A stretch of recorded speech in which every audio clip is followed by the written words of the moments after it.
Good morning everyone. आज मैं आपके पाठ सना सना हाथ जोड़ी पर प्रकाश डालने जा रही हूँ। इस जो पाठ है इसमें क्या बताया गया है इसके बारे में ही मैं बता पाऊंगी, क्योंकि ये काफी लंबा पाठ है, इसको आपको पढ़ना पड़ेगा। ये जो है मधु कांकरिया के द्वारा लिखा गया है। इसके राइटर पर प्रकाश नहीं डालूंगी क्योंकि वो आता नहीं है एग्जाम में। ठीक है, इसके क्वेश्चन आंसर बस आते हैं तो मैं आपको सार बता देती हूँ ताकि आप क्वेश्चन आंसर बना सकें। ठीक है, यह पाठ जो है एक यात्रा वृतांत है जिसमें मधु कांकरिया ने अपने गंगटोक और हिमालय की यात्रा का वर्णन किया है। बड़े रोचक ढंग से उन्होंने उस यात्रा का वर्णन किया है।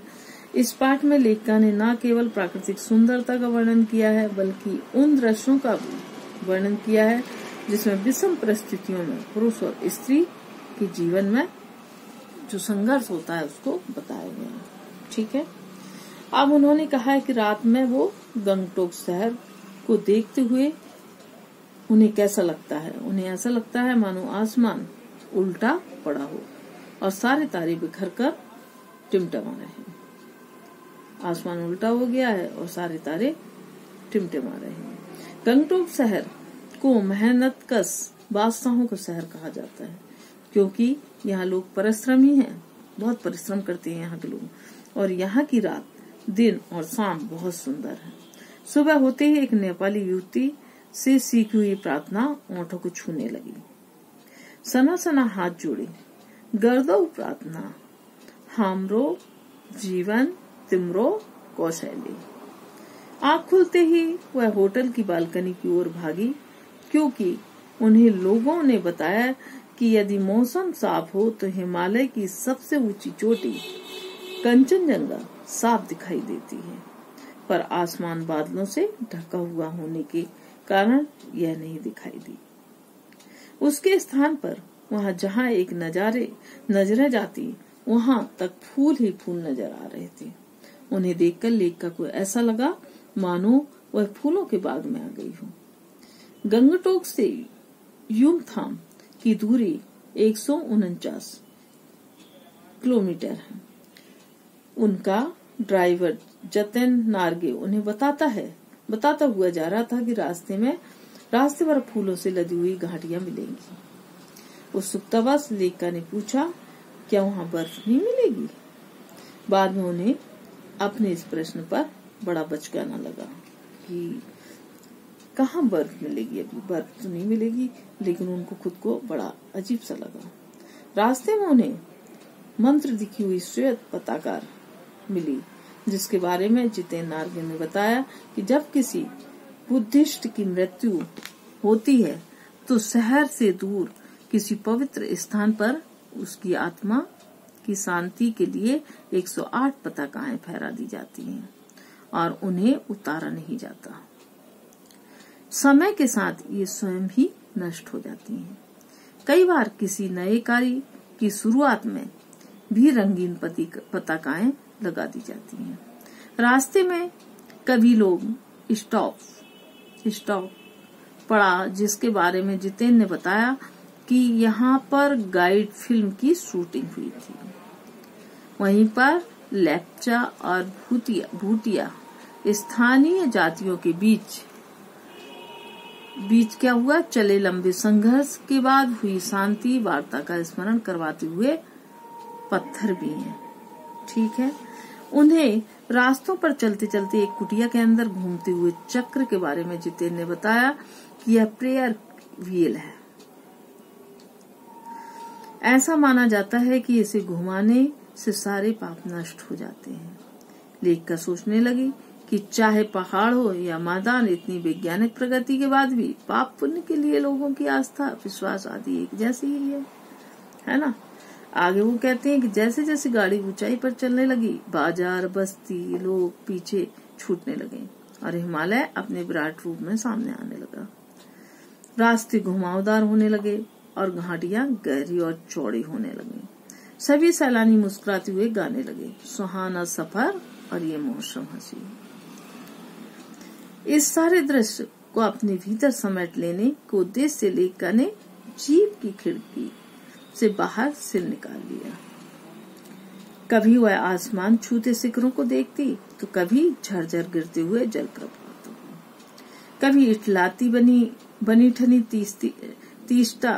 तीस्ता नदी को देखती तो कभी 7 सिस्टर्स वाटरफॉल को देखती, जिसके सौंदर्य को अपने कैमरे में वो कैद भी कर रही थी। सभी सैलानियों के कैमरे के फ्लैश चमकने लगे। नीचे भारी भरकम पत्थर पर बैठकर लेक का जैसे आत्मा का संगीत सुनने लगी। उन्हें अपने मन की सारी तामसिकताएं उस निर्मल जल में बहती हुई प्रतीत हुई। जितेन नार्गिन ने लगभग ठेलते हुए से उन्हें उठाया, वह अनमने भाव से उठकर जीप में बैठ गई। हिमालय का रूप पल पल बदल रहा था। कहीं हरियाली थी तो कहीं हल्का पीलापन था, कहीं पथरीला, कहीं चटकी धूप, कहीं बादलों की चादर। चित्रलिखित सी लेक का माया और छाया के इस अनूठे खेल को देख रही थी। पहली बार उन्हें एहसास हुआ कि जीवन का आनंद यह चलायमान सौंदर्य है। उनके ओंठों पर सुबह की प्रार्थना आ गई और वह बुदबुदाने लगी, सना सना हाथ जोड़े, है ना, थोड़े थोड़े हाथ जोड़कर प्रार्थना करना। ठीक है। उसके बाद क्या होता है, मंत्रमुग्ध सी तंद्रिल अवस्था से ही थोड़ी दूर निकलने पर अचानक ही उनके पांव ठिठक गए। ऐसा लगा जैसे समाधि भाव से नृत्य करती हुई किसी नृत्यांगना, कोई नृत्य करने वाली पांव के नूपुर अचानक टूट गए। उन्होंने देखा कुछ पहाड़ी औरतें पत्थरों पर बैठी हुई पत्थर तोड़ रही हैं। गुथे आटे की कोमल काया पर हाथों में कुदाल लिए हथौड़े और पीठ पर बंधी हुई ढोकों मतलब बड़ी बड़ी टोकरियों में उनके बच्चे भी बंधे हुए थे। पूरी ताकत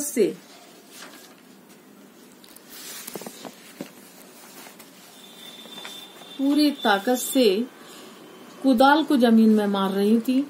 इतने स्वर्गीय सौंदर्य, फूलों और झरनों के बीच भूख, मौत, दैन्य और जिंदा रहने का यह जंग, मातृत्व और श्रम साधना दोनों एक साथ है। BRO के कर्मचारी से पूछने पर उन्होंने बताया कि जिन रास्तों से गुजरते हुए आप हिम शिखरों से टक्कर लेने जा रही हैं, उन्हीं रास्तों को यह चौड़ा कर रही हैं। बड़ा ही खतरनाक कार्य है भाई, है ना, कि उतने ऊंचे पहाड़ों पर उस रास्ते को चौड़ा करना या रास्ता निर्मित करना बहुत ही कठिन कार्य है। अचानक लेक का कुछ सिक्किम सरकार का यह बोर्ड याद आया, जिस पर लिखा था, air world to define date to build these roads. आप ताजुब करेंगे, पर इन रास्तों को बनाने में लोगों ने मौत को झुटलाया है। अचानक लेक को फ्लापू और गुमला के जंगल याद आ गए, जहां आदिवासी युवतियां पीठ पर बच्चे को कपड़े में बांधकर बन घूमती हुई पत्तों को तलाश कर रही थी। उसे गमगीन देखकर जितेन ने कहा, मैडम, यह मेरे देश की आम जनता है। इन्हें तो आप देख ही लेंगी। अभी तो आप उस सुंदरता को देखिए जिसको देखने के लिए आप पैसे खर्च करके यहाँ आई हैं। लेक का मन ही मन सोचने लगी कि ये देश की आम जनता नहीं है, जीवन का संतुलन भी है। ये कितना कम लेकर समाज को कितना अधिक वापस लौटा रही हैं। अचानक किसी बात पर युवतियां खिलखिलाकर हंस पड़ी। तभी लेक को लगा कि जीवन लहरा गया हूँ और सारा खंडहर ताजमहल बन गया हूँ। थोड़ा आगे चलने पर स्कूल से लौटते हुए बच्चे दिखाई दिए। जितेन नार्गिन ने बताया कि यहाँ का जीवन कठोर है। यहाँ पर सिर्फ एक ही स्कूल है। बच्चे स्कूल जाने के साथ साथ अपनी माँ के साथ कामों में भी हाथ बटाते हैं। आगे बढ़ने के साथ साथ ही खतरा और बढ़ता जा रहा है। रास्ते सकरे होते जा रहे हैं। रास्ते में जगह जगह लिखी हुई चेतावनियां खतरों से प्रति सजग करती रहती हैं। चेतावनी लिखी हुई है, खतरे अधिक बढ़ते जा रहे हैं। ढलते सूरज की रोशनी में कई युवतियां बोकू सिक्किम परिधान पहने हुए चाय की पत्तियां तोड़ रही हैं। रात का पड़ाव लायुंग में था तो तिस्ता नदी के किनारे एक छोटी सी बस्ती थी। वहाँ लकड़ी के घर थे। वातावरण में अद्भुत शांति थी। लेखिका को ज्ञान का नन्हा सा बौद्धिस्त्व अपने भीतर उगता हुआ महसूस हुआ। लायुंग समुद्र तल से 14,000 फीट की ऊंचाई पर था, पर यहाँ लेखिका को बर्फ देखने को नहीं मिली। एक सिक्किम नवयुवक ने बताया कि लगातार बढ़ते हुए प्रदूषण के कारण स्नोफॉल में कमी आई है। यहाँ से 500 फीट की ऊंचाई पर कटाव है, वहाँ बर्फ मिल पाएगी। ठीक उसके बाद उन्होंने कहा कि कटाव का सफर बहुत खतरनाक था। जीप सकरे रास्तों से आगे बढ़ रही थी। कटाव पहुंचकर सबके मन प्रसन्न हो गए। वहाँ साबुन के सफेद झाग की भांति बर्फ बिखरी हुई थी। सैलानी जीप से उतरकर बर्फ में कूद कर मस्ती करने लगे। कुछ लोग अद्भुत दृश्य को अपने कैमरे में कैद करने लगे। लेखिका ने अनुभव किया कि शायद ऐसे ही विभोर कर देने वाली दिव्यता के बीच हमारे ऋषि मुनियों ने वेदों की रचना की होगी। जीवन साथी को खोजा होगा, सर्वे भवन सुखुन का महामंत्र पाया होगा।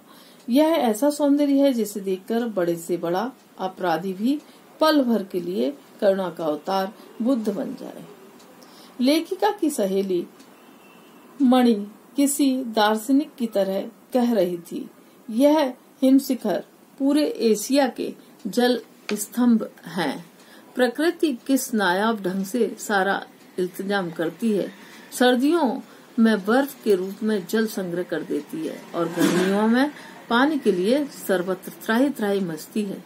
तो यही हिमशिखर पिघल कर जलधारा बनकर हमारे सूखे ओंठों में की प्यास बुझाते हैं।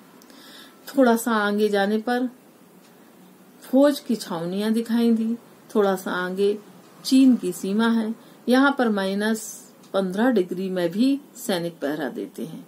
लेखिका के द्वारा पूछने पर एक सैनिक ने उत्तर दिया कि आप लोग चैन की नींद सो सके इसलिए हम यहाँ पहरा दे रहे हैं।